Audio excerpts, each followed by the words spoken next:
Va čia vat merė, paukščiai sutupia ant laidų ir dergia ant visų pravažiuojančių mašinų. Pasižiūrėkit, va sėdi patenkinti ir šika ant kiekvieno, kuris važiuoja pro šalį. Jo, aš irgi vakar pro čia važiavau, visą priekinį stiklą apvarė, pusę nakties gramdžiau. Reikia kažką daryti, merė. Taip. Dabar tu nuvažiuosi namo, pasiimsi dvivamzdį šautuvą ir iššaudysi visus paukščius. Visus? Visus iki vieno. Pasakokit. Ką pasakoti? Papasakokit, ko jums reikia, ko norit. Va šičia, pavyzdžiui, daugiau šviesos galėtų būti. Va, aš nežinau, kaip čia atsitiko. Manau, viską galima paaiškinti. Mano žodžiai eina tiesiai Dievui į ausį. Jo, turbūt taip ir yra. Čia pas mus viskas gražu. Taip. Ne viskas čia taip gražu, kaip jis pasakoja. Jis truputį meluoja, o jei meluoja, vadinasi, nori kažką nuslėpti. Nemeluoju.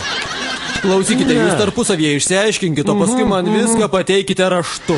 Tu parašysi, dėl ko tu meluoji, o tu paaiškinsi, kodėl tu esi skundikas. Gerai. Va tada viskas ir paaiškės. Aš skundikas. Be abejo, taip. Dabar aš pajudinsiu pirštą ir šviesa pasikeis. Taip, suprantu. Kiekvieną sekundę keičiasi apšvietimas. Tuoj bus tamsu. Tai dabar jau sakot, bus tamsu čia. Jo, ir tenai tamsu. Čia mistiniai dalykai dedasi, merė. Taip. Ko čia dabar stovit? Tau maišo, Marka. O dar ilgai stovėsit?